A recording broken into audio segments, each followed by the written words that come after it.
off the ground. Let gravity take me up. As beautiful as it's been, it's time for me to go. I wanna sail away. I wanna feel the weightlessness of my soul. I've gotta go all the way to eternity.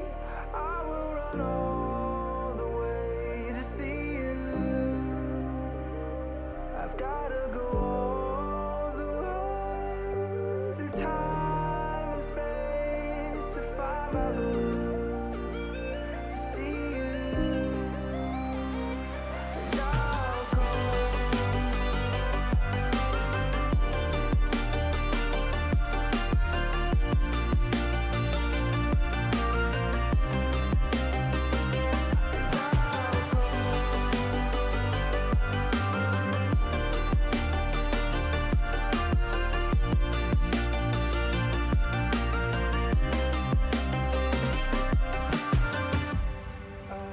Lift my feet off the ground, let gravity take me up. As beautiful as it's been, it's time for me to go.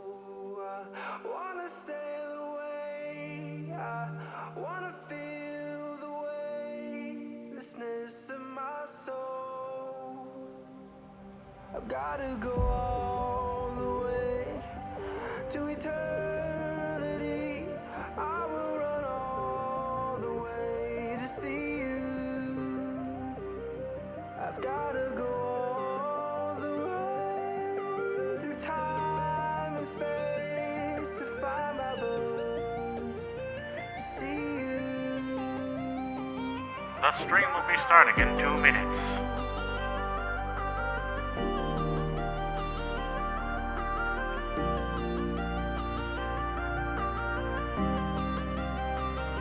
And I'll go.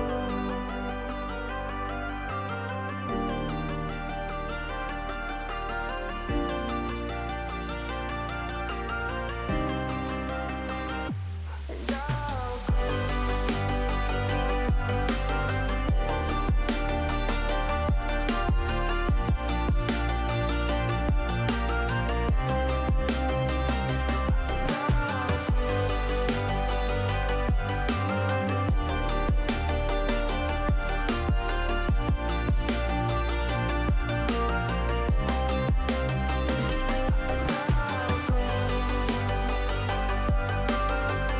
In 1 minute, the stream will start.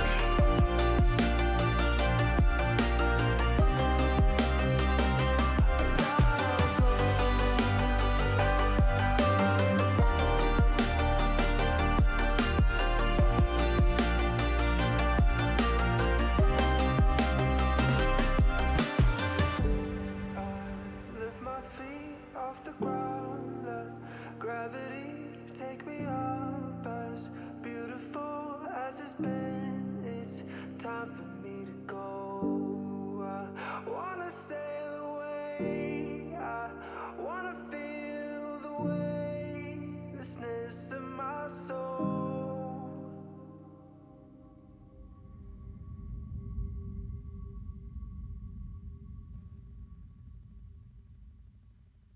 Three, two, one.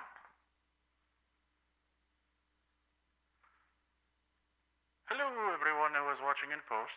Hello, Fuzzy. Don't know if you're watching right now. But we are back at another episode of Mask of the Plague Doctor by Peter Parrish, Chapter 9, Schisms and Samples. With that being said, let's just get right back into it. I fucking missed the story. If I get a chance to fucking do the story twice in a day, I'm taking it. Your senses are still adjusting to the relative bustle and glare of the outside world. Shaking your head, you ask Lucia to repeat what they just said. The mayor is threatening to exterminate the rabbits. Every single one, they say. The Warrens are crawling with militia. We're wasting time. You need to follow me. The words still don't quite make sense. Lucia fidgets before you, rising and falling on the balls of their feet, ready to depart as soon as they have you in tow. As you turn to your colleagues, they turn to your colleagues, gesturing for some assistance. Why would Sybil Blake purge such reliable sorts of food? Ioko asks. She could store some of the meat for a short while, but I can't speak to the truth of it, Lucia says, exasperated. But street chatter implies that your esteemed town official no longer believes the rabbits are safe to eat. Are they diseased? Alice says. That's exactly the sort of question you can be answering when we reach the Warrens, they reply. Which I would like to do before it's too late. Wasting food during a siege, you mumble half to yourself. Is extremely bad, yes, Lucia says, taking several paces down the snow-covered street in the direction of the Warrens. Come on! The severity of the situation forces your wearied mind back into focus. Alice, Ioko, take the lichen sample inside the sanctuary, you say. I'll accompany Lucia and join you when I'm able. Wait, Ioko says. Shouldn't we discuss this? We don't know. I'll be fine. Back before you know it.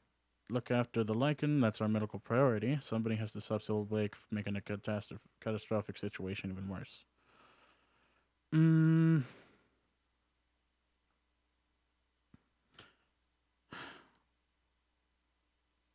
not sure. These two choices right here are ones that I really want to choose right now. But I do think that the lichen is our medical priority, so I think telling them that would probably be more beneficial. Just so that they have it in their minds to take more care. So, look after the lichen. That's our medical priority. Giving your colleagues no further chance to contest the delegation of duty, you set off in pursuit.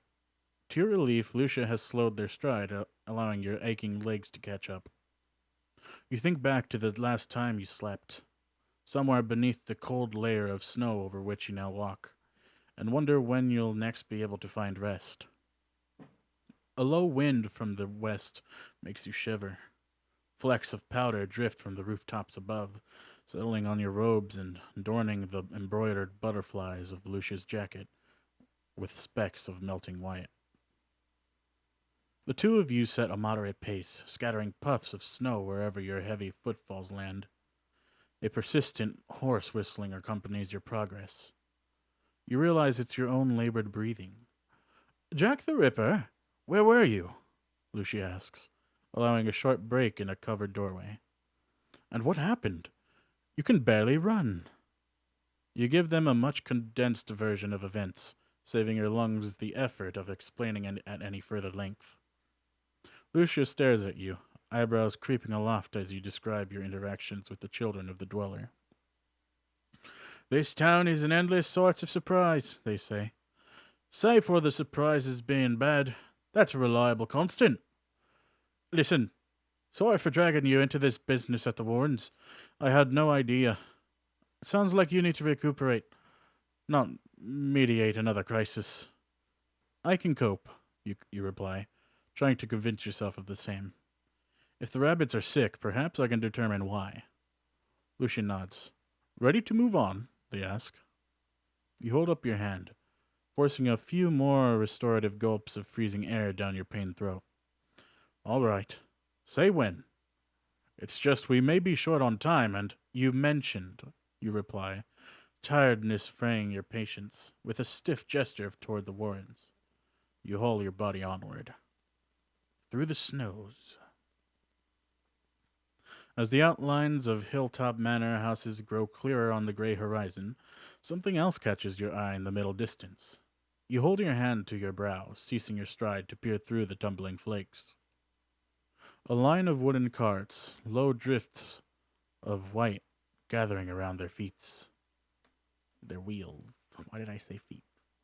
Forms an uneven barrier across the street ahead. Two have been overturned, while another appears to have been signed by flame. More debris pokes through the surface of the snow. What happened here? You ask. Guild of Timber is getting bolder, Lucia replies. The militia have been pushed out of several districts. They've sorted on to setting up barricades. We're not that far from the mayor's manor. Has she truly lost control of that much territory? They nod. Things have escalated in your absence. The people are desperate, and the guild calls for salvation. Many are listening. And you? Lucia shrugs. As long as I get paid, I work for Rosalind Gouvet. This turmoil only aids the plague. We could yet use this tumult to our advantage. I hope I live to see the streets at peace. In a crisis, you do what is necessary.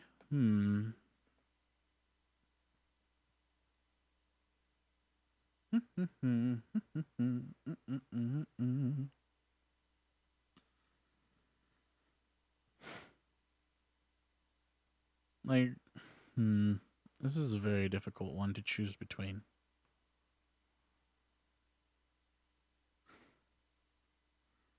I guess the only thing I can do is be hopeful right now. I hope I live to see these streets at peace. Let's focus on the living part, shall we? Lucia says. Then we can see what comes next. The two of you move on towards the manor, leaving the crude barricades behind.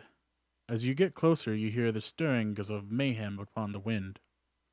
A small crowd has gathered at the base of the hill, filling the bottom steps that wind their way up the slope from the main thoroughfare. Members of the mayor's militia, armed with simple spears and staves, are keeping them at bay. Beyond this confrontation, you see other uninformed guards holding crossbows, and still more clearing snow around the rabbit burrows.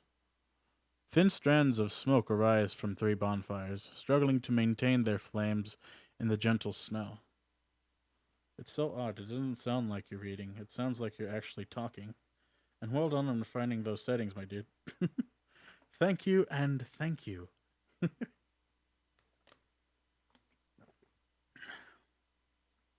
I appreciate it a lot.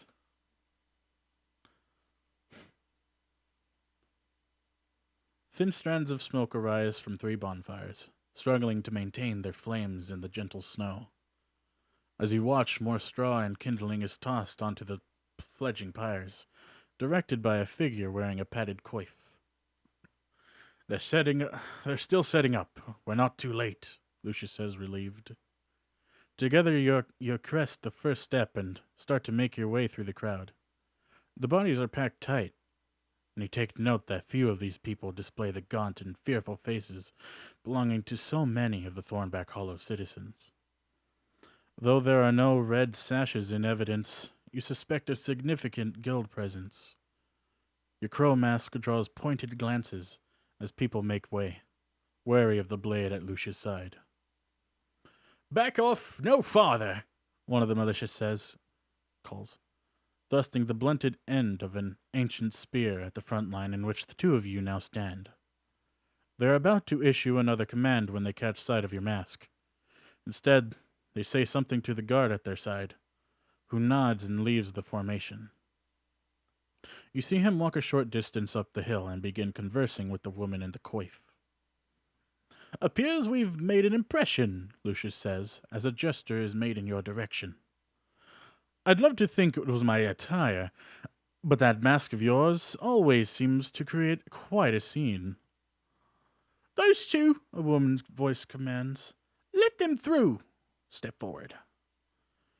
Keeping the points of their weapons aimed at the rest of the crowd, the line of militia shuffles apart to allow you and Lucia through.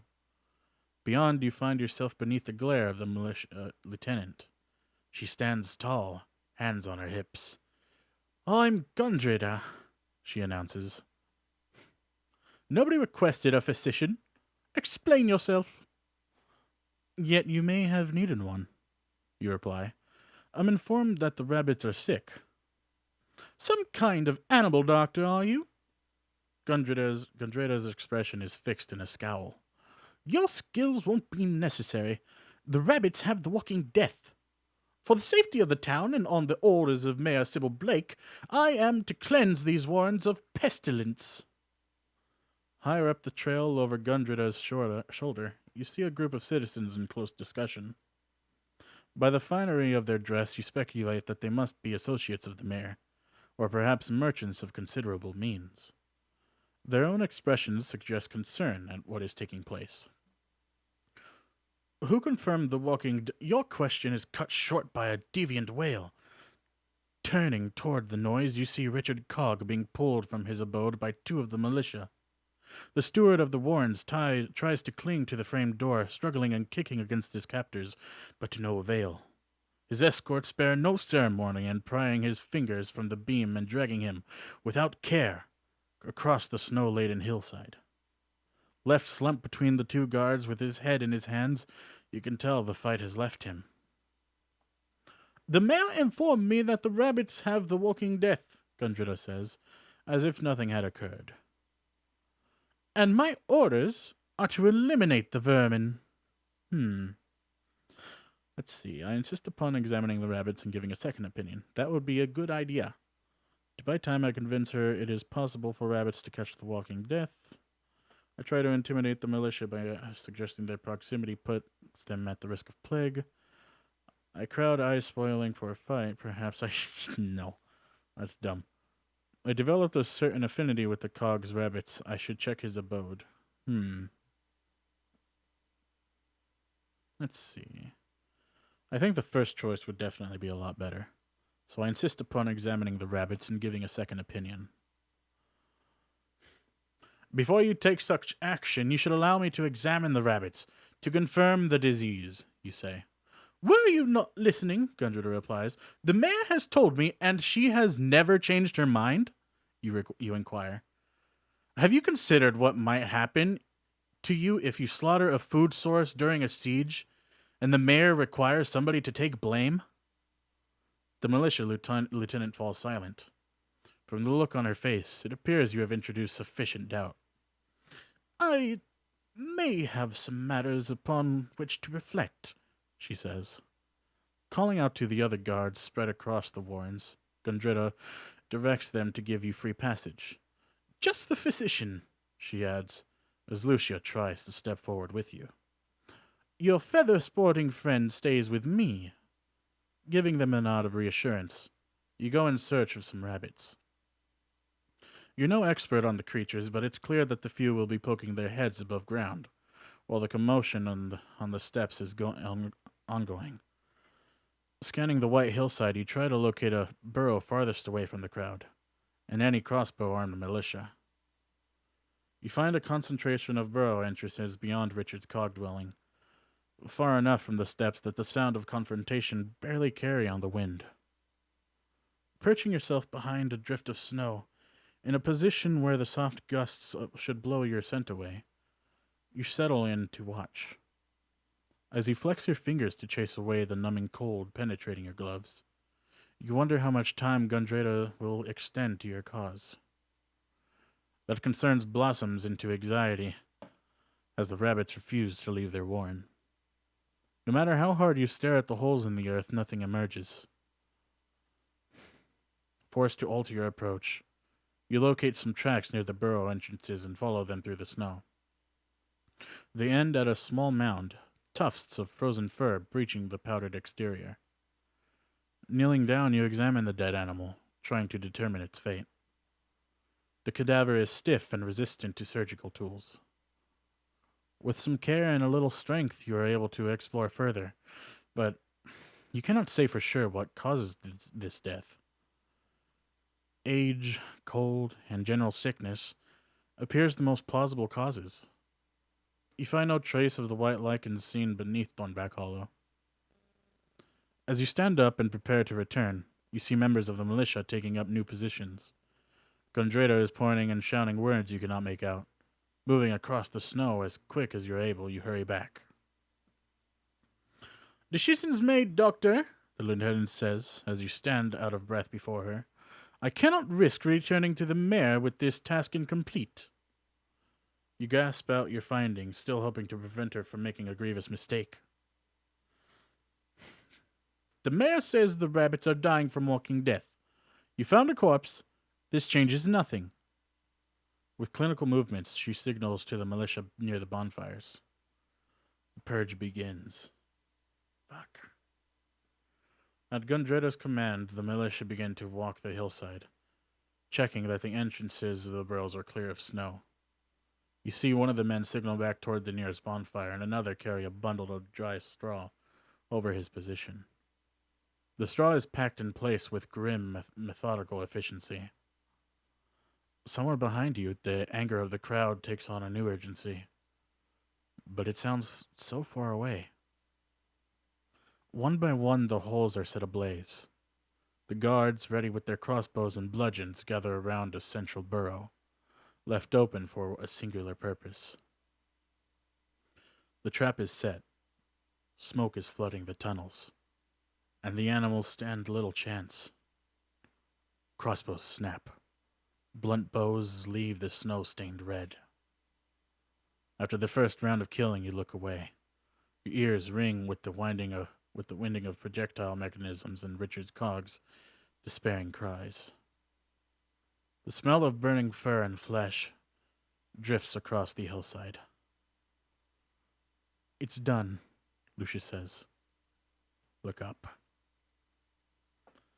The blue-clad backs of the militia are withdrawing over the rise, leaving their slaughter behind them. Lower down, the crowd has drifted away. A handful of townsfolk still stand. Dazed or defiant, you cannot tell. Richard Cogg is on his knees in the snow, distraught. You cross the snow to his side. I'm sorry, you say. I tried to stop them. It's the truth, but the truth sounds inadequate.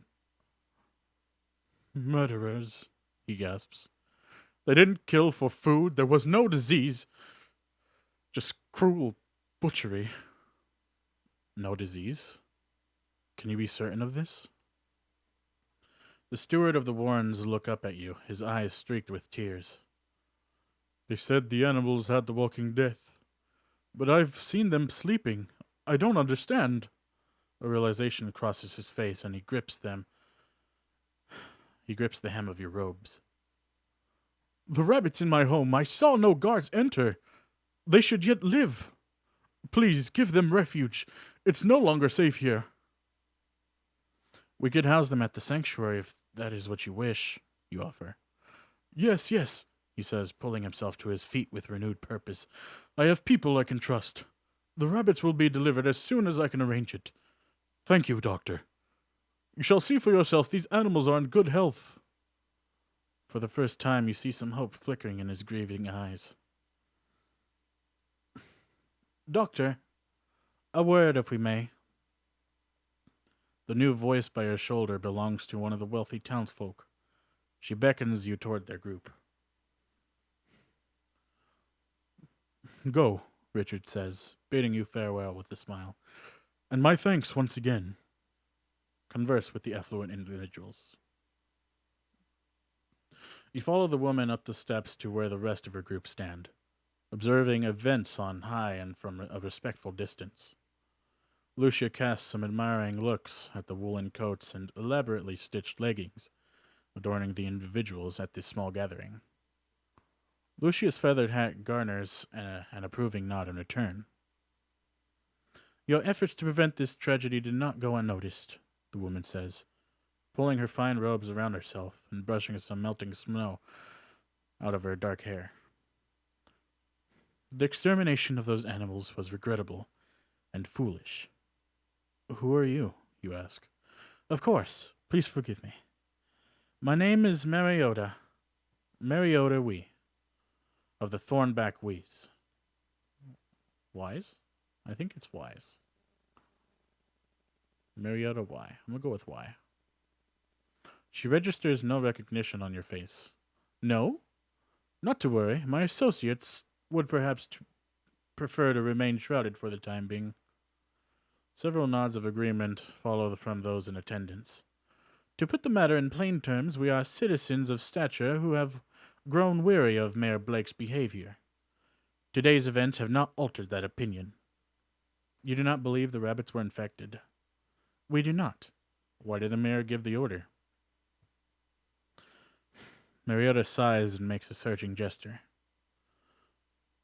Sybil Blake's motives have been erratic, of late. Did you know she intends on hosting a maxed ball at her manor in the coming days? She motions at your mask. I believe you may have been some sort of muse. Hmm.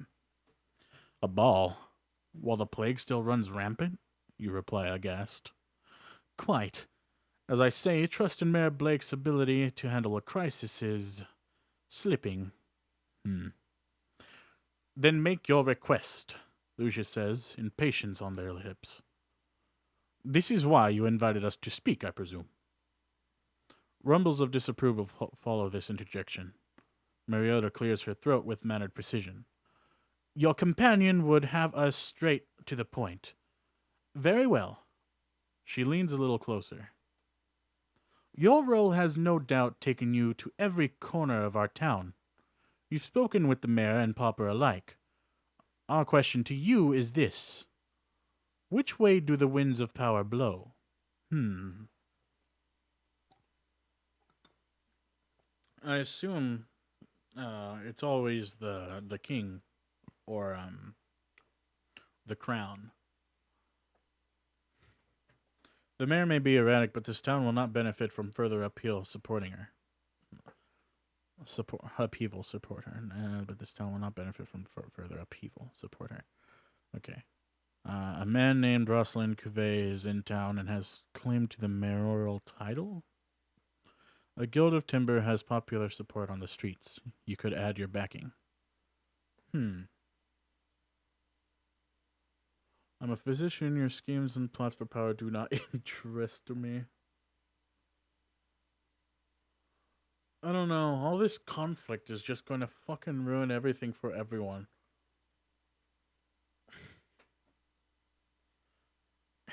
It may be better just to fucking have to deal with this nonsense for a while, rather than all this unnecessary killing and attacks and burning and killing of all types of fucking food. You don't want any of this. You're in a crisis. Conflict is not really something that you should be worrying about. Staying alive is. Maybe I can try to convince the mayor to be better at handling the situation of later on. So I'll go with this one. The mayor may be erratic, but this town will not benefit from further upheaval. Support her. Paro. The group seems taken aback by your response. I must say, this is not the opinion many of us here were anticipating, Mariota replies. Nor I, Lucia remarks with a frown. However, she continues, we are capable of swallowing our pride. Please, elaborate. Why is Sybil Blake deserving of our continued support? She has the backing of the crown. Any move against her is... I don't care. Simple, the alternative is chaos, which will hamper efforts to cure the plague. I like this one. This is the one that I'm worried about. But I still want to see the others. The opposition is too divided. Any revolt is doomed to failure. The peasantry required a strong hand. Without it, they would tear you apart. No. Simple. The alternative is chaos, which will hamper efforts to cure the plague. Yes, such thoughts had crossed our minds too, Mariota says, motioning to the rest of the group. But at what point is the chaos of wayward leadership more damaging than the risk of upending the current authority? It is our belief that this line may have already been crossed. Not yet, you reply, shaking your head. Mayor Blake is at least retaining some semblance of control over the streets. Through cruel means. Through very cruel means, a man in the group remarks. I see that cruelty too. It pains me, but it allows me and my colleagues to conduct our work, to travel somewhat unhindered. Do you feel truly that you are able to save this town from plague with Sybil Blake in charge? Mariota asks. If the alternative is attempting the same during an outright revolt, yes. She turns to the group and beckons them aside. Their low discussions do not reach your ears, and you see committed expressions and passionate gestures. Very well, Mariota says, her debate concluded. In order to not exacerbate the current medical crisis, we shall continue to support the mayor. The conspirators depart.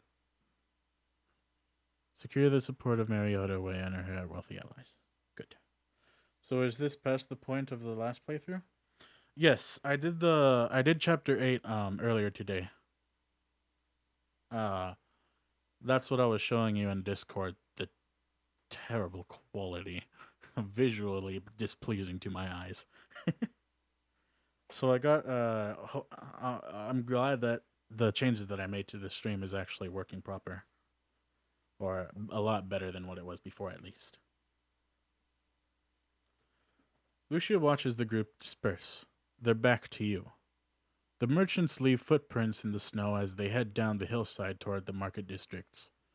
Mariota Y and her contingent meanwhile ascend in the direction of the manors. Well, they say, you've made your loyalties known. Lucia, you offer. No, Jack the Ripper, they reply, resolve on their face as they turn to meet your eye. You argued your cause and you did it well. I'd have done the same in your place, though on behalf of the man who pays to retain my service, of course. Why did you remain silent? They were interested in your opinion, not the withering of a mercenary. It would have served only to spread doubt among their ranks. We shall see in time whether my reticence was noble or foolish. I presume Covey will no longer wish to see or have much to do with you, they reply. Once I report back, you can assume that to be the case. Yeah. You nod in understanding and motion for the two of you to leave. Together you head back down the hillside and set out on the main thoroughfare to the sanctuary. Look, I don't really care who's in power right here, but right now we have to worry about the fucking issue with the plague right now. Is it a direct continuation? Yes. Everything is a direct continuation between chapters. So immediately after I finished the last stream, it continues on. But you try to step with care through the brown mush of melting muddied snow, without much success. The skirmishing feet of militia and guild members alike have turned the central thoroughfare into a churned soup of cold, thick filth. Glancing over at Lucia, you spare a thought for their fashionable boots, now all but hidden beneath a layer of grime. Don't want to concern you, they say, apparently occupied by affairs, rather than the state of their footwear. But I believe we're being followed. Two behind us, over on the left, carrying something. Doing your best to disguise your intent, you cast some idle looks about your person, and one very pointed look in the direction indicated by your colleague. You spot the duo. A man and a woman of stocky build, hauling a wooden object between them. Though your gaze does not linger, the pair do not seem to make any effort to hide their presence. Been with us since the hillside, Lucia says, lugging that crate. Realization dawns. The rabbits, you exclaim, coming to an abrupt halt in the street. Richard Cogg said he would deliver us the survivors. You admire the steward's swiftness in getting this organized. But as you turn back to greet the couriers and their unusual cargo, you see three members of Blake's militia emerging from the side alley to accost them. Lucia's curse turns to droplets in the air. Quick, they add, and think fast. We'll need a cover story. You wade through the clinging mire, arriving in time to hear the militia's demands. So get this bloody lid open or else, says a wire thin woman with an unpleasant sneer. Wait, you shout. The medical ingredients inside are quite volatile. If you were to expose them to further cold, you mimic strange vapors escaping the crate and pretend to gasp for air. Two of the militia take a step back. Sounds like it's rustling, the remaining man said. scratching his ear. Why is it doing that then? You hesitate, looking to Lucia for aid. Straws, they say. Their timing impeccable. The inside is packed with straws. For more warmth. The man sniffs and nods. All right. Get that stuff out of the street before it harms anybody. He gestures with a thumb toward the sanctuary as he walks away with the others. And fix this bastard plague while you're at it, he calls as they depart. Every time you change tone, I keep thinking you are directly engaging me. Assisting the thankful crate bearers, the four of you carry the rabbit cargo into the sanctuary courtyard and place it on the stonework bench. Let's see. I ask them if Richard Cog has any specific plans for these animals. I inquire whether they have any suggestions on how to best care for the rabbits. I express eagerness to get a better look at the creatures. I make a joke about rabbits too. No. But that would be nice. Nah, I can't. We have to get them freaking... You know what I mean. Gotta get them frickin'. I inquire whether they have any suggestion on how to best care for the rabbits, because that is probably the more important thing right now. The man shrugs. You have to ask the steward. We just owed him a favor. I've had occasion to observe Richard Cog's work, the woman offers. Keep them warm. If they have nowhere to burrow, they should be housed indoors. Change their straw when the stench becomes too bad, and feed them when nuts and vegetables you can spare. What? We should house them in the cellar for the time being, you say. It's cold. It's out of the cold and won't disrupt the activities of the monks. With a nod of your head, you acknowledge the efforts of the couriers. You risked discovery by the militia. That was a bold act. Our thanks. I think that was me, actually. Cog can consider our favor repaid, the woman replies, with a stilted half-bow of farewell. The pair of them leave the sanctuary. Would you mind, you ask Lucia, motioning to the other side of the crate. As long as you allow me to hold one of these animals when we get down there, they say with a grin, getting into position to hoist the wooden container. That's probably at the discretion of the rabbits, you reply. Carry the rabbits to the cellar. I got a swig of water I gotta drink. Do I have it? Uh-oh, I think I did drink the rest of the water that I had. Darn it. Damn, I'm thirsty. As you enter the cellar with the crate, you're surprised to find the abbot in discussion with Ioko and Alice. Your colleagues have their masks on nearby benches and look drained of all vigor. The dark lines beneath wandering eyes speak of two people who have still not slept since your return from beneath the town. Ah, the abbot says as his arched body makes a slow turn toward you. The third physician. The others informed me that you were called to the Warrens. How did you fare? The mayor sought to purge the hillside of rabbits, you reply. She insists the animals are diseased. Quilm registers a wooden crate. And what do we have here? The only survivors of the mayor's paranoid barbarism. Ioko turns his face away. The poor creatures, Alice says, crossing the cellar toward you. She pauses to look around the room and points to a clear space near one of the walls. What? Jack, I had an idea. What is your idea? We have room here. With Lucia's help, you haul the crate over to the area Alice has pointed out. Move the mic way closer to your mouth. Change your tag to ASMR. What? What are you talking about? My mic is like right in front of me. If I get any closer, I'll literally be eating it. I have it this way so that you don't hear any of the noise that's going on.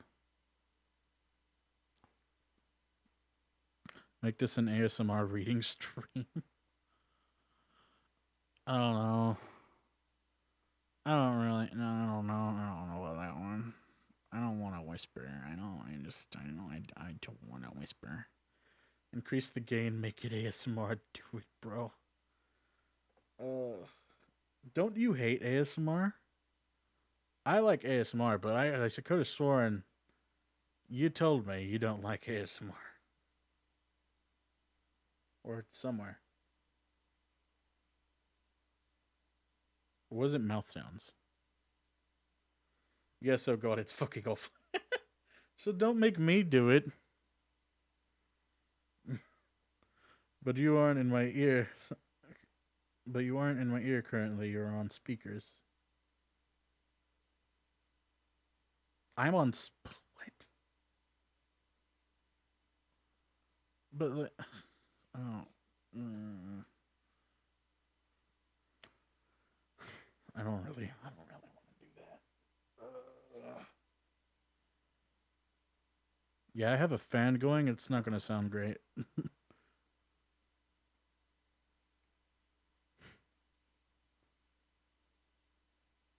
With Lucia's help, you haul the crate over to the area Alice has pointed out.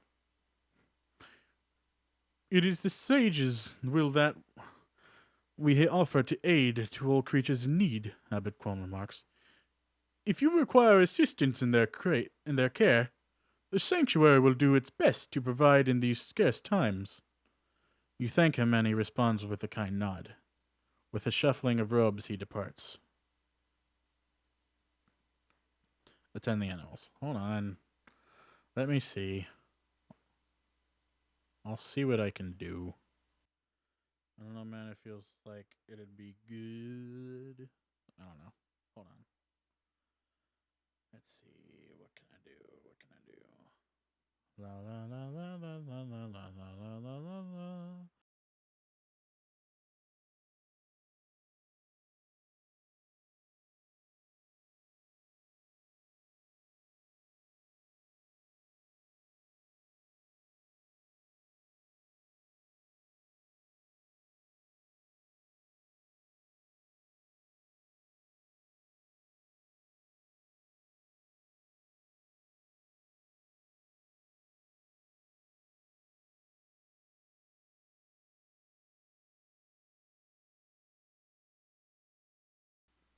What about when I raise my voice for the voices? Because some voices I have to raise my voice for.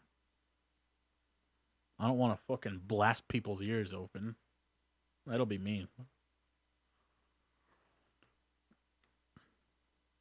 Anyone watching in post, I'm sorry for the interruptions.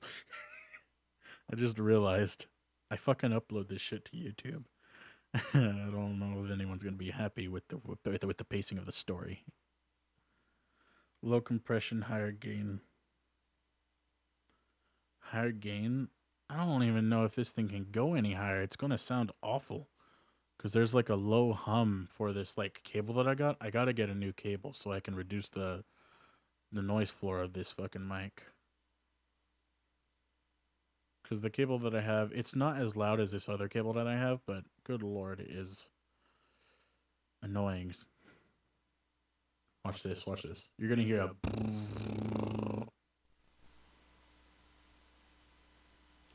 Do you hear the noise floor? It's a little louder. Because I had the microphone thingy set at 50, and now it's at 100. Ba bum bum bum bum bum bum bum bum bum bum bum bum bum bum bum bum bum. Oh, see, that's danger right there.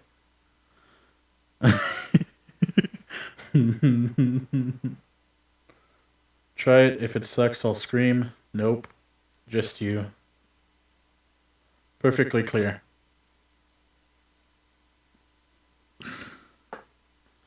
Yeah, well, you're kind of, deaf. So, I mean... Oh, God, it sounds... I hate how it's overloading. It is hurting my ears sometimes when I yell. Ah.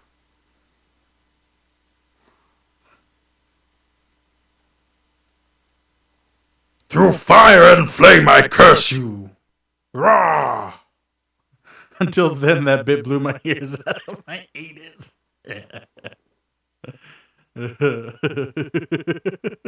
You see, that's why I have to yell, "Ah! Is this better? Better. Better bananas." No, lower that a bit. Better banana. Ouch.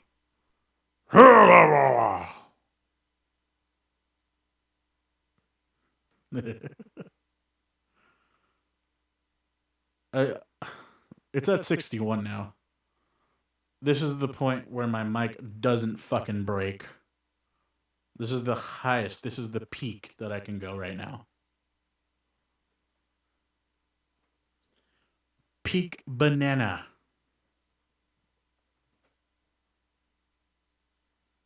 Ba-dum bum. Ba-dum bum bum. Ba-bum bum. Ba. Ba-da-da-da-da-do. Do-do-do-do-do-do-do-do. I think you just reading gently into my mic real close. I would go over well in ASMR. Would go over well in ASMR. I don't know. Is it? I don't. I don't know. I don't. Because I don't want to read gently. When I should probably stop delaying so much.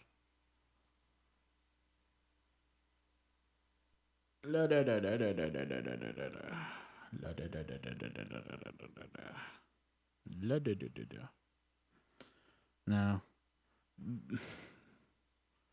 The cable and microphone is not good for that.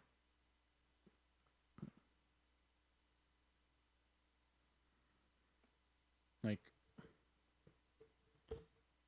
because then if I do this and I fucking eat the microphone, it's going to hurt every time I breathe because I can hear myself breathing and I hate it. So I have myself like right here with like a wind protector or whatever. What is it called? I forget. Any progress with the white lichen, you ask Alice, while Lucia works the lid off the crate. Yes, hurt yourself for me? No. I don't want to hurt myself for anyone. She shakes her head. Nothing yet, but we've hardly begun. Ayoko and I need to grab some sleep, as you can probably tell. An exhausted smile pushes the lines around on her face. No sense in wasting our sample on ill-conceived experiments. Our plan was to wait for your return, rest, then approach the subject with a fresh mind. Or, well, relatively fresh. Making soft noises somewhere between tuts and kisses, Lucia leans down and lifts a sleepy brown rabbit from its wooden home. They hold the animal to their chest. You watch their eyes close in contentment. Aw. You imply the mayor was purging these animals, Alice says, suddenly wary of the rabbit's proximity to Lucia. Are they sick? Sybil Blake should worry more about her people. The rabbits appear fine. I do not believe so, but if they are, we owe them care. I would not have brought them here if I feared infection. There we go. I'll go with this one. I do not believe so, but if they are, we owe them care. But I saw no proof of any sickness, you add, watching Lucia pet the animal's head. But the militia would not stop. I couldn't prevent it. Reassured, Ayoko lifts out a second rabbit and begins to study it for any evidence of ill health. You recognize the white fur and patches of brown around its cheeks. It is the rabbit you met inside Richard Cogg's own home. What did the abbot want? You ask. Same as us, in a way, Ayoko replies, between careful looks at the rabbit's eyes and ears. He saw the smoke on the hillside, presumed we'd know the cause. He was awaiting your explanation. He was also eager to inform us that the courtyard well has frozen, Alice adds. There are water barrels in the cellar room next door, enough to see us through the winter. Unless they freeze too, Ayoko says, checking the rabbit's paws. You catch him stroking the fur on top of the animal's forefoot.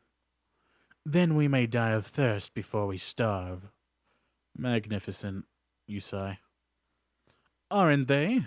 Lucius says, placing the brown rabbit back in the crate and lifting out a third with black markings. This crate is too small for these three to live in. We should construct a larger pen. Do you know how to build rabbit pens? You ask, trying not to sound too surprised. Not exactly, they admit, but I've become quite adept at setting up the theater scenery. I know my way around some tools. Would you care to assist me, Jack the Ripper? You look to Alice and Ayoko, making a silent query. We're just finishing 1 or 2 preparations before we drag ourselves to bed, Alice says. So if you can keep your eyes open, you're free to work on this architectural wonder. Just try to keep any hammering down to a minimum, Ayoko remarks as he puts the rabbit back in the crate. I'll help Lucia build a home for the rabbits. I choose to spend some time with Alice before bed. I decide to wind down with Ayoko before bed. No. I'll help Lucia build a home for the rabbits. I'd be happy to help, you say, giving the black rabbit in Lucia's arms a little scratch around its neck. What can I do? Oh, marvelous, they reply with a smile. Well, to begin, I'll need an additional pair of hands to help carry things from the caravan. Back shortly, you announce to the others.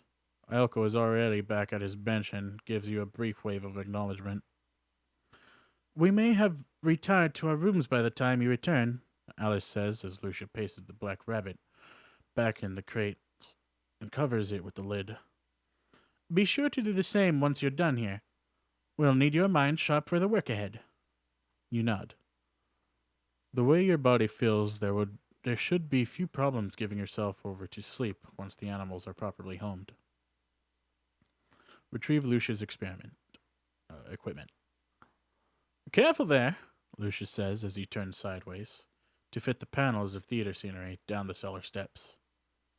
They put aside a bundle of tools, attempting to direct your progress with some hand gestures you can barely see. And you're sure it was all right to take these? You ask, each cautious step reminding you a little too much of the slopes and crevices of the underground tunnels. I told you they won't be missed, they reply. I sincerely doubt the Arabian players will be staging a show in the near future. Plus, as I have mentioned, most of them are mercenaries. They wield swords. Not soliloquies. Soliloquies. That's a weird word. Rather like you. Lucia performs a shrug with their eyebrows. Oh, I don't know. I'm versatile. Your feet touch the corridor floor, and you get a moment to lay the wooden boards against the wall in relief. Together, you carry them through the laboratory doorway and set the panels aside in the corner designated for the rabbits. Lucia picks out an appropriate hammer and a fistful of nails. What play are these from, anyway?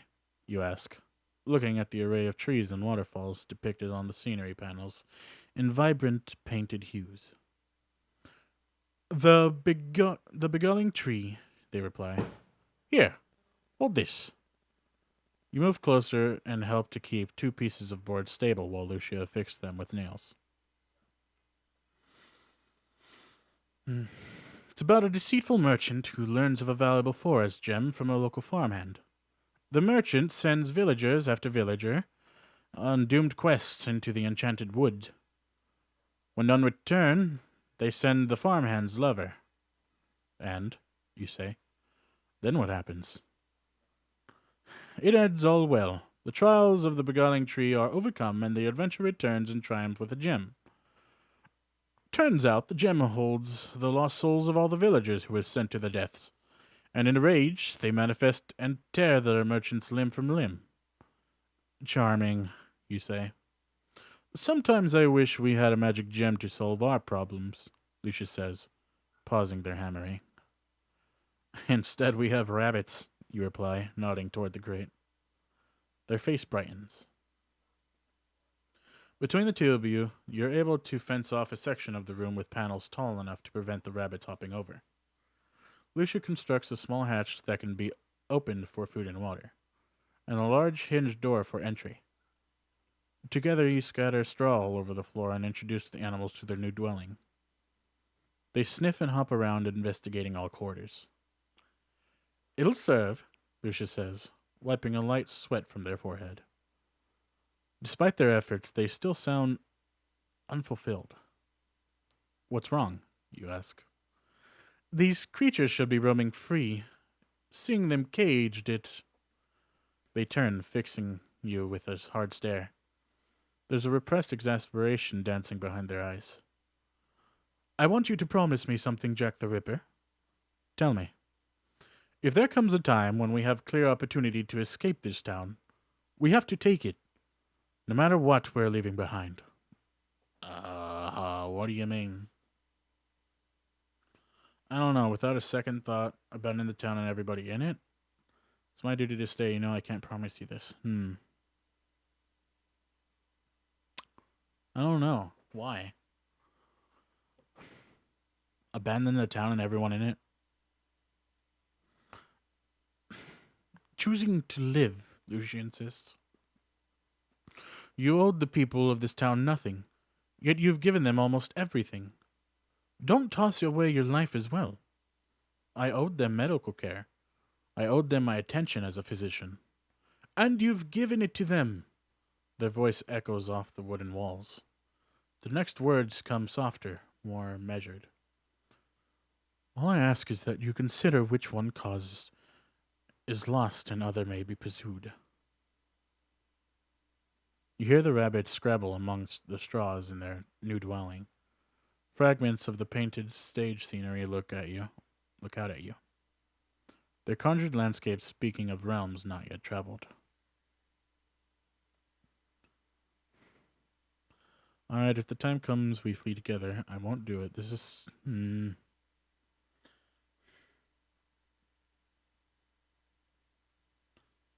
With just you? What about my colleagues? I don't know. This is something I would need time to consider further. Time is scarce, Lucia says, doing little to disguise the disappointment in their voice. If you feel I am pressuring you, it's because you will likely be called to make a decision sooner than you think. Nonetheless, you reply, I cannot answer yet. Then I believe we are concluded here. They gather up their tools and prepare to depart. Your assistance was appreciated, they add, nodding toward the new rabbit enclosure. Bid them farewell. As soon as Lucia departs through the laboratory doorway, the room feels more drab. You take a last look at the rabbits in their new enclosure, making sure they're secure. The animal with the black fur is still exploring its surroundings, while the white and brown ones appear to have settled down to nest together in a cocoon of straw. You cast a glance over the panels of prop scenery used to construct the rabbit dwelling.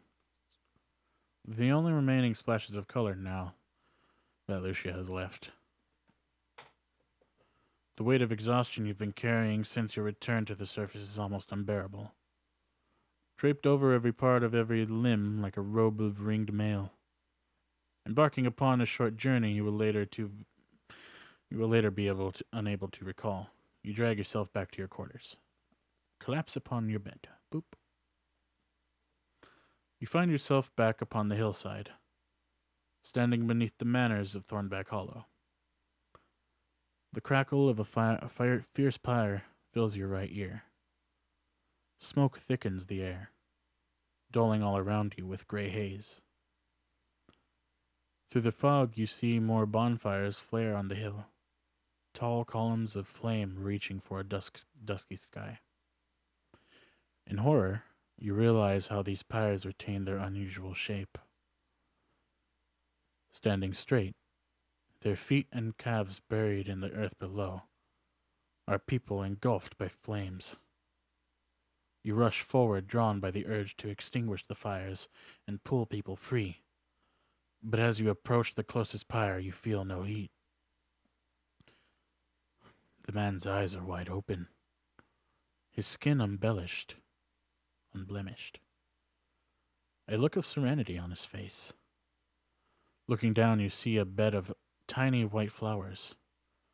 Though the flames emit no heat, there are scorch marks on the vegetation where the flowers have been blackened and burned away. The scene blurs and fades. As you blink awake, the watery film on your eyes finds its way to the corners. A sharp knock at your door almost shakes you right out of the bed. As you find your feet and straighten out your undershirt, the knock comes again, with more force. "Jack the Ripper, wake up!" Recognizing Ioko's voice, you crack open the door. His boar masks veer towards you, looking more menacing than usual to your bleary eyes and a dream-addled brain. "About time," your colleague says. "Get ready and come to the courtyard. Quick!" "Ioko, what is it?" you ask. "Aylwin is here, with his dweller cult. They're demanding entry." "That's awkward, but everyone is permitted in the sanctuary. I don't see—" "Permanent entry, Jack the Ripper. He's proclaiming himself to be the true and rightful abbot."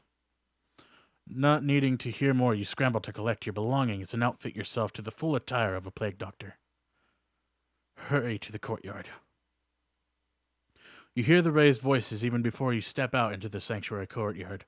Robed monks stand shoulder to shoulder, barring your view to the other side. What snow remained in the square arena has been trampled and flattened into the frozen earth by the soles of more feet than you have ever seen in this place. Pushing and peering through the tight group of monks, you see Ioko standing on the raised structure of the courtyard well, waving you through toward the center. With judicious use of your elbows and the relative authority granted by your mask, you manage to squeeze between the rows of uneasy onlookers and join your colleague.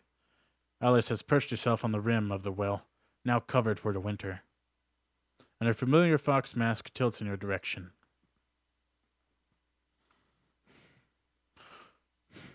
"You murdered our believers. Cast out of the sanctuary. Cast us out of the sanctuary." You recognize Aylwin's sermonizing audible above the hubbub of the surrounding crowd. "I did not murder anyone," the abbot is projecting in a tone louder than you've come to expect from the old man. "You speak of people who are long dead on either side." Following the sounds of argument, you locate the two men. They stand face to face on the opposite side of the courtyard where you exited the dormitories. Using the well for support, you stand as tall as you're able, craning your neck to get a better view. Aylwin is flanked and backed by what you estimate must be the entire membership of his sect. Either somebody at the archway entrance allowed them to pass, or they forced their way inside. Above ground, their forest-inspired attire seems somewhat exposed and strange. "You are heretics," Aylwin declares in a righteous flow. "You worship a false deity, shaped from blood and ashes of the dweller." The rest of his sentence is lost in the grumbling voices of those around him, half invigorated, half outraged. "Crowd's getting restless," Ioko says, using his vantage point to watch as the monks at the far reaches of the courtyard try to press inward. "I don't like the look of this." I'd let them have at it. Must we really trouble ourselves with the tussle between theological fictions? We should intervene before anybody gets hurt. We should stop this getting out of hand. It could spill over into the infirmary. I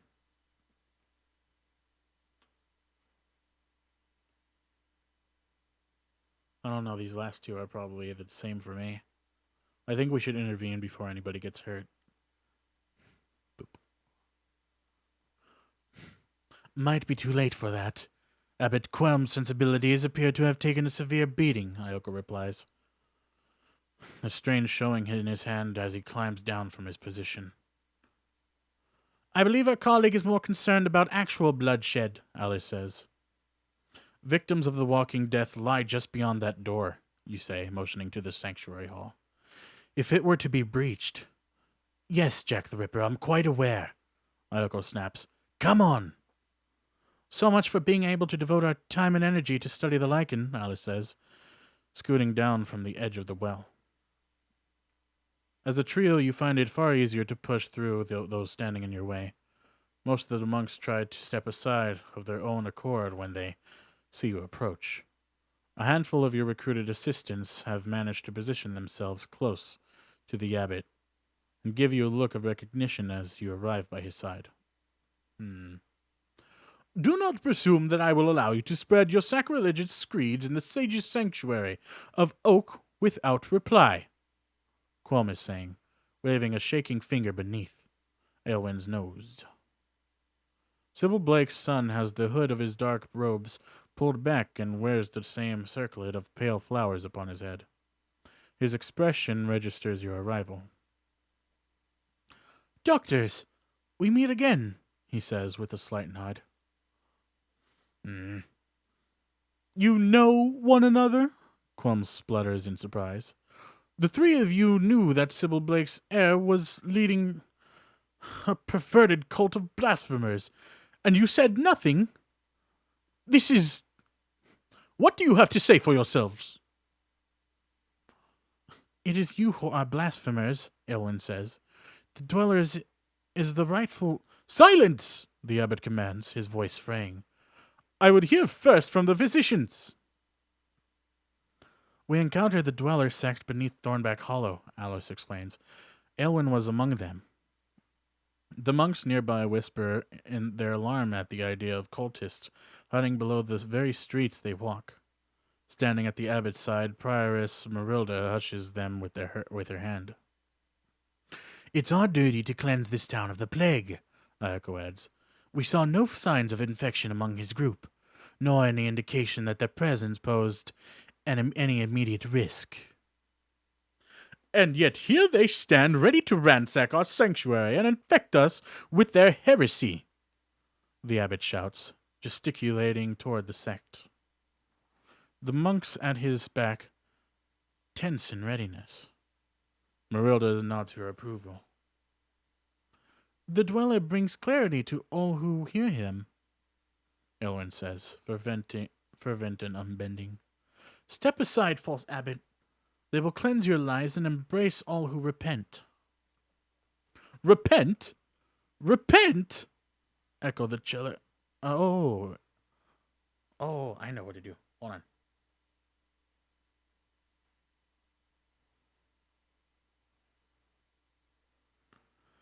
Repent. Repent. Echoes the children of the Dweller. Yeah. I can prove Aelwyn is right about the Dweller and Sage being the same deity.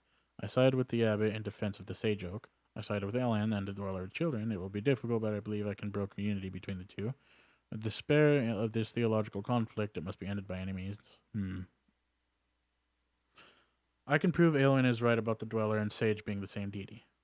But you step forward, appealing for calm between the two groups. The rival chants dull to a low rumble of unrest, punctuated by periodic shouts of support from each side. The breadth of what Aelwyn is saying about the histories of Dweller and Sage is correct, you declare. There's an audible intake of breath from the monks behind Abbot Quelm, followed by a scattering of jeers. Marilda jostles those closest to her in silence. Absurd, of course, the abbot says. His tone is steady, but his frown gives away his anxiety. You look at Aelwyn. He's observing you with interest, awaiting what you will say next. Not absurd, you reply, but the truth. Sunifa Clark's tome, Deity Custom, chronicles the history of worship in this town. The original, authentic deity of Thornback Hollow is the Dweller beyond sleep, to whom Aylwin and his sect have devoted their reverence. Preposterous, the abbot insists. This physician has no concept of our... No, let him speak. Marilda steps out of the crowd, putting herself between you and the abbot. I was raised to serve this sage of oak without question. If my exaltations have been a lie, I want to know. He points back towards the monks. You should all want to know. Thank you, Marilda, you say. As I was saying, according to deity customs, these original worshippers would use sage in their rituals, leading some to refer to the deity as the dweller in sage. From the rest of the text, I was able to infer that dweller and sage are one and the same, the prioress says. She turns to the abbot. Did you know this? Was it kept from us? There are some aspects of the sage's history that, he stammers. Did you know? The abbot looks around in desperation, but finds only the expectant eyes of the sanctuary monks and the judging stares of the dweller's children. Yes, he sighs, hanging his head. I knew. And you concealed the truth. Where does this sit with the sage's teachings? Or did they only apply to those fools you were misleading? Marilda's expression of betrayal has given way to anger. The knowledge was passed to me when I became abbot, Quam says. It was stressed that the dweller in thorns was a relic of more dangerous times, that the sage of oak was a deity who could provide order, stability. Their voices can barely be heard now, as the shock of these revelations makes its way through the gatherings of sanctuary monks. Cries of confusion, denouncements, and outright fury arises and spread among the crowds. Several of the clergy have to be separated by their peers as they threaten to come to blows. Repent, Aylwin calls, seizing upon the moment. You all must repent. The abbot's authority is shattered. Support the cultist takeover without losing too many. Sage clergy. Ooh, neat. Aylwin's words resonate through the crowd, as several of the clergy scramble to be the first to step forward and repent. You watch as the older man rends his garments, casting his robes to the snow as he struggles to prostrate himself before the Redeemer. The abbot looks about himself in confusion, jostled back and forth by the surging mass of converts. You see him stumble and almost fall beneath the fervent wave, before being hoisted back to his feet by a cadre of local monks. They form a circle around him, pushing their way toward the courtyard exit. As more bodies commit themselves to Aylwin's cause, you lose sight of the fleeing sage loyalists. Where do you suppose they're going? Ayoko asks, watching the retreat by her side. You shake your head, unable to guess. Well, we have some eager new hands to replace them, he continues, assuming they can tend to the sick as well as they take to wearing bits of forestry. I'll keep them honest, says another voice, close at hand. You turn to see Prioress Marilda standing with her arms folded across her chest. Planning to repent? Alco asks. Her mouth remains firm. My duties to the patients in the hall. I may not hold the title of prioress after the day, but I can still offer that much. Your expertise and title will be respected, Ewan Blake says, managing to extract himself from the attention of the dawning crowd and find his way to your side. The circlet of flowers upon his head sits slightly mangled and askew.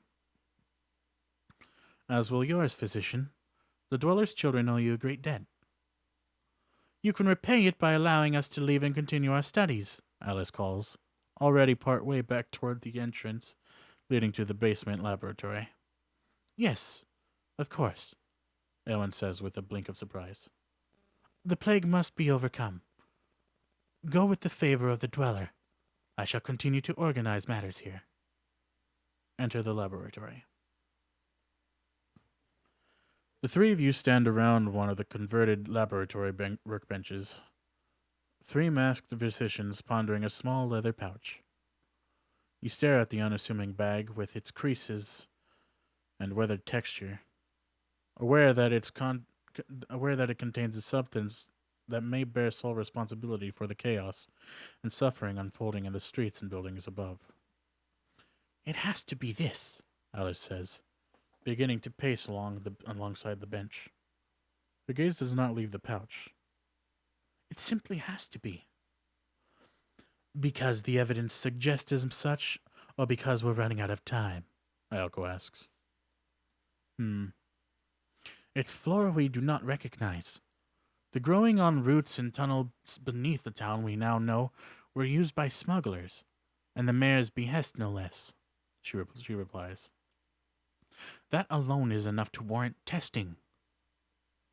Especially as the first infected person we encountered turned out to have been one of our underground travelers, you add. Eustace may have been a tanner, but I'm convinced he caught the plague elsewhere. Ayako scratches his bearded chin beneath his mask. Granted, that's something resembling a pattern, he says.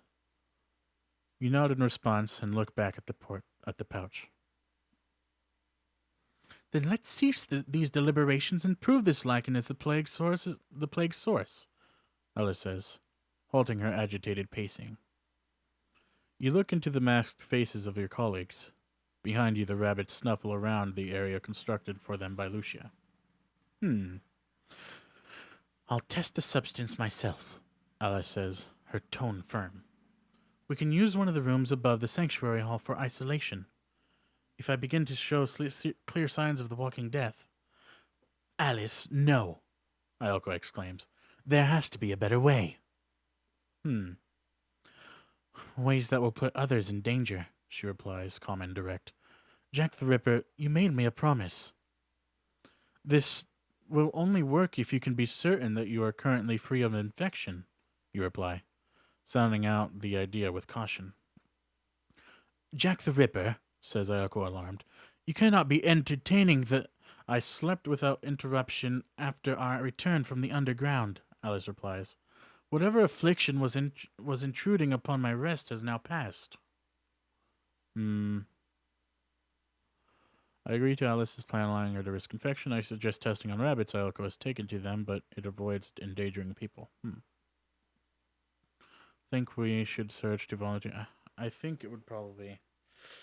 It would be better to do this on the rabbits. I hope that Ayako agrees. I hope he's fine with it. I suggest testing on the rabbits. Ayako has taken to them, but it avoids endangering people.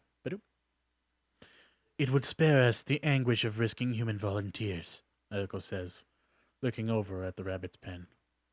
But would it provide conclusive answers? Wasn't the mayor wrong about these creatures catching the walking death? Wrong about the Warrens being infected, you clarify. We do not yet know whether they are truly susceptible. If they are not, that itself could be vital information. You have a volunteer, says Alice, irritated. Allow me to do my job. That's precisely why I don't want to risk you, you explain. You're the best theoretician? You're the best theoretician among us. We'll need you doing that job for as long as possible. I feel for these animals, Ayako says. But Jack the Ripper is right. If the tests are inconclusive, that is when we can reassess. When it may already be too late, Alice snaps. She shakes her head and sighs. Fine. It's clear this decision is 2 against 1. She motions towards the rabbit's enclosure. We should separate the animals. Give a larger dose to one, smaller to another, and none to the last. You nod in agreement. Thank you, Alice, you add. You went back on your word, she replies, her voice flat. Best you don't speak to me for a while. Prepare the test. While Ayako divides the rabbit pen into 3 compartments with some additional wooden panels, you organize the test according to Alice's suggestion. As you hold the brown rabbit in your arms, you see Alice approaching with a shallow bowl. The animal struggles slightly, twitching its nose towards your colleague's fox mask. You try to soothe it by stroking behind its ears, knowing in your sinking heart that the bowl contains this creature's fate. Your colleague holds the container up, allowing the rabbits to drink the substance. With a sigh, you place the animal back inside the smaller, isolated area. The rabbit with black fur is given a smaller dose and returned to the pen. In the final compartment, you watch the white-furred one lap at some clear water. There will be no lichen dose for Richard Cogg's favorite. You'll be able to console the steward with that, at least. Your bravery could save this town. You tell the animals without words. And if it does, I'll be sure to share your tale. No turning back now. You cross the sanctuary courtyard, looking down at the muddy churned snow and the overlapping patterns of immeasurable souls. The air is sharp, but the snowfall has ceased. It will be several hours before a fresh flurry can cover the disturbed earth once more. What now? Ioko asks, his breath lingering around the boar's tusks. Now, you reply, we continue to care for our patients. We busy ourselves as best we can. But most of all, we wait. The waiting is torment. And so ends Chapter 9. Damn. I sure hope that we can finally find a cure. Hopefully this lead proves successful, and that this is the cause of the walking death. Then we can actually start some sort of trials to, cure this first. I don't want Alice to fucking go and take unnecessary risks. If we're going to do a controlled experiment, we're going to have a bit more volunteers than just one person. It's not very smart that she does this. Although she is probably very upset with me and probably has lost some trust with myself. I think it is the best,